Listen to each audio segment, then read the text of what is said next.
கடந்த 7 மாதங்களும் அப்பா கூட இருந்தார். இந்த 8வது மாதத்தில் அடியெடுத்து வைக்கும்படி ஒரு சிலாக்கியத்தை நமக்கு கொடுத்திருக்கிறார். இந்த 8வது மாதத்தை ஆண்டவர் தாங்கும் மாதம் என்று கர்த்தர் வாக்கு கொடுக்கிறார். கர்த்தர் நம்மை தாங்கும் மாதம். The month of God's upholding us. கர்த்தர் நம்மை தாங்குவார். ஆண்டவருக்கு ஸ்தோத்திரம். அதற்கு வாக்குத்தத்த வசனமாக நம்ம எல்லாரும் அறிந்த ஏசாயா 41:10 தான் அது. ஐசையா 41:10.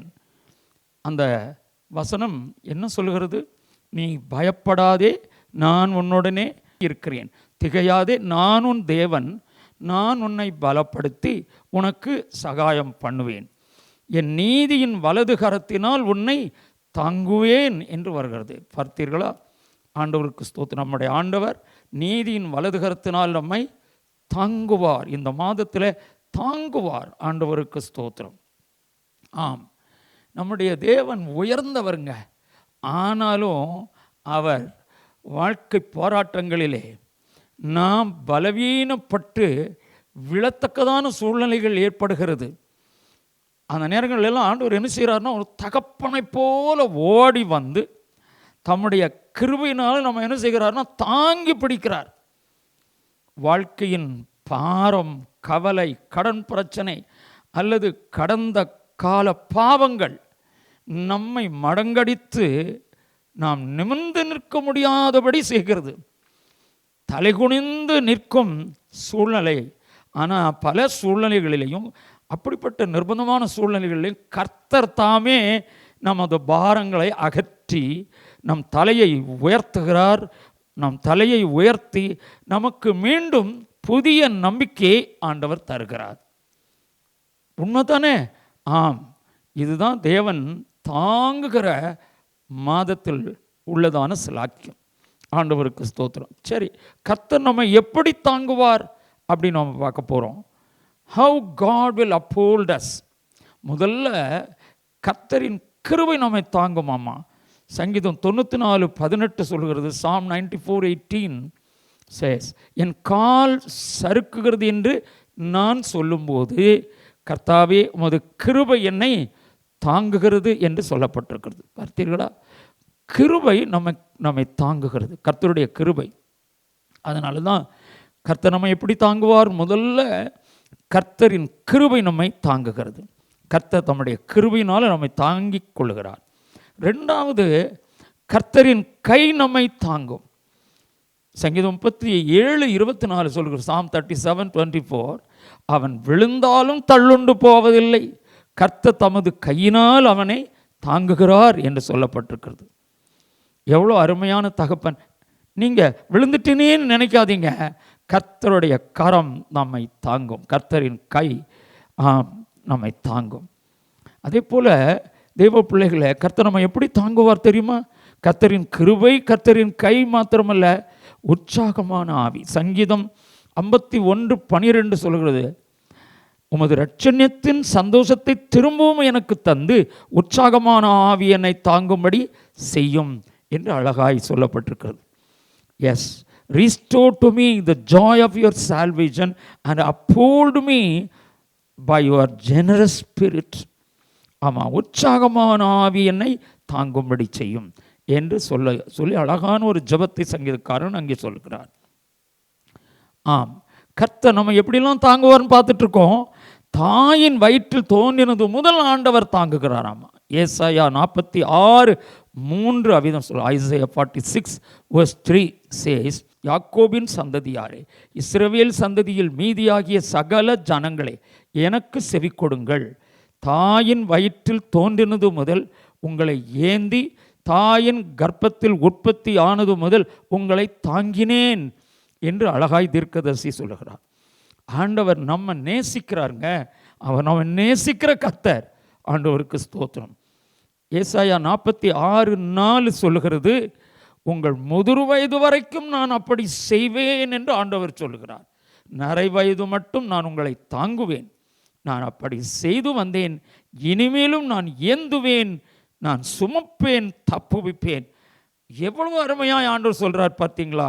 அதனால் நம்ம கவலையே படக்கூடாது. கர்த்தர் நம்மை தாங்குவார். பாருங்க, கர்த்தர் யாரையெல்லாம் தாங்குவார்னு நம்ம பார்க்க போகிறோம். ஓகே, தாங்குவார்னு பார்த்துட்டோம். இப்போ யாரையெல்லாம் தாங்குவார்? Who will be upholded by God? யாரையெல்லாம் கர்த்தர் தாங்குவார்?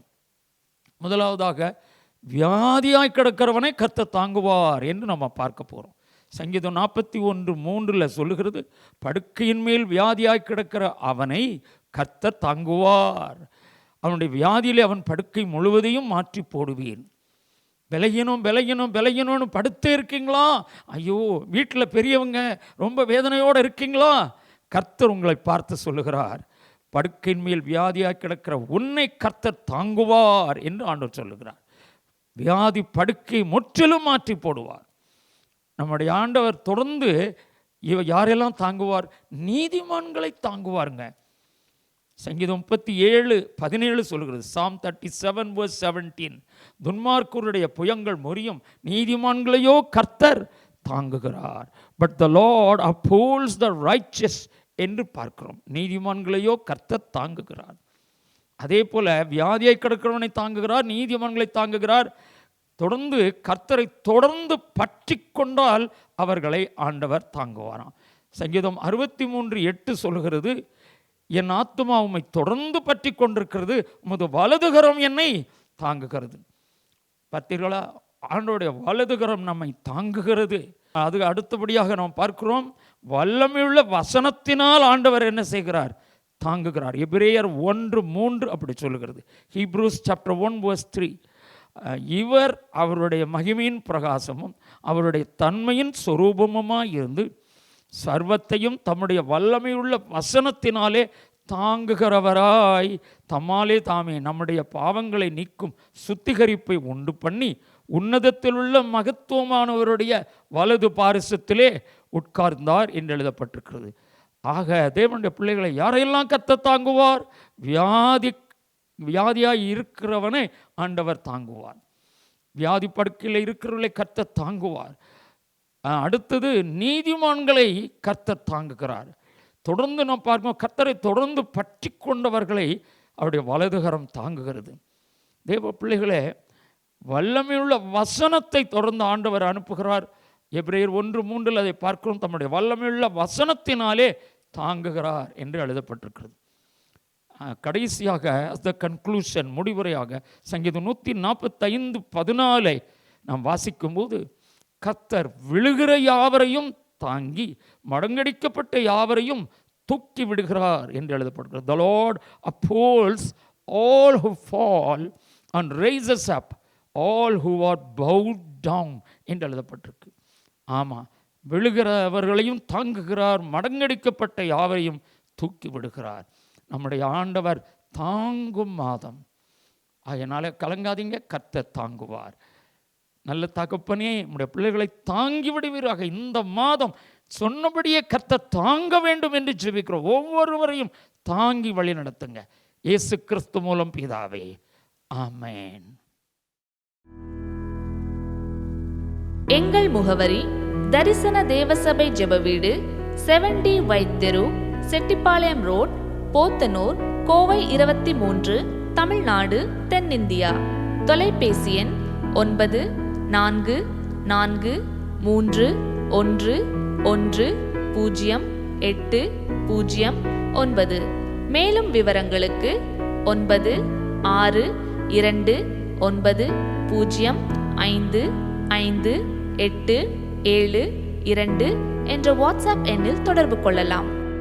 Our address: Vision Church of God Prayer House, 70 White Street, Chettipalayam Road, Pothano, Coimbatore 641023, Tamil Nadu, South India.